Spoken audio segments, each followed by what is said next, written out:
Je pose la question, est-ce que l'entrée de l'Ukraine dans l'OTAN favorise la paix ou pas? C'est une question noble, c'est pas une question stupide. Ma réponse c'est non. Mais c'est pas une surprise, puisqu'en 2008, avec Angela Merkel, on s'y est opposé. Pourquoi on s'y est opposé? Parce que quand vous agitez la muleta sous le museau du taureau, faut pas s'étonner qu'il fonce.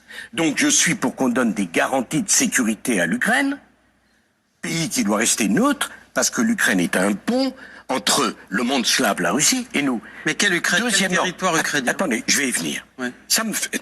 Deuxièmement, est-ce qu'il faut faire rentrer l'Ukraine dans l'Europe? Ça me rappelle l'affaire de la Turquie. C'était magnifique, de Hollande à Chirac, ils étaient tous d'accord pour faire rentrer la Turquie dans l'Europe. Est-ce que ça fait progresser la paix? Non. Parce que si vous faites rentrer l'Ukraine dans l'Europe, vous renforcez l'Europe américaine, puisque les pays de l'Europe de l'Est sont sous domination américaine. Je suis pour une Europe indépendante. Et nous n'avons pas les mêmes intérêts en la matière que les Américains.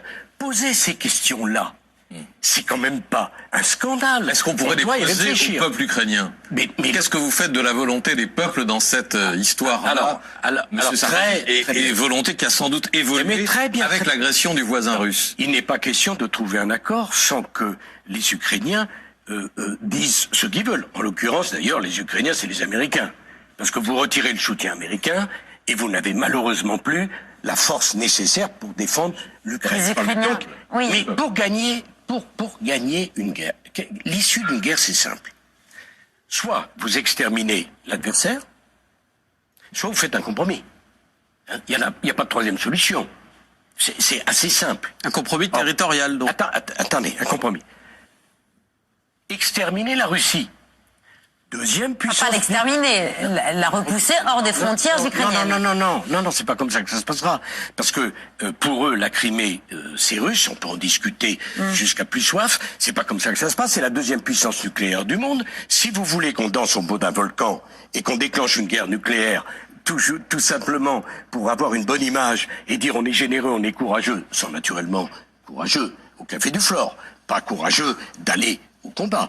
Donc, soit il y a un nantissement, soit il y a un compromis. Le compromis, quel peut-il être? Excusez-moi, le premier à avoir parlé du compromis, c'est le président ukrainien, au début du conflit, qui lui-même a dit, ben non, faisons un référendum. Bon, l'affaire de l'OTAN, qui s'est opposé à l'entrée de l'Ukraine dans l'OTAN à la dernière réunion? C'est qui? C'est M. Biden. Je suis quand même pas le seul à penser ça. Pour que les choses soient claires, Nicolas Sarkozy, c'est des questions essentielles. Est-ce qu'il faut que la France cesse de livrer des armes à l'Ukraine? Non. Je pense que la France doit être aux côtés de l'Ukraine, mais que la France a une voix singulière. La France n'a pas à s'aligner sur les intérêts américains. Et permettez-moi de vous dire, pour conclure, il y a deux vainqueurs dans ce conflit. Il y a les Chinois, qui voient tous les BRICS se ranger derrière eux. Et il y a les Américains, qui vendent leurs armes.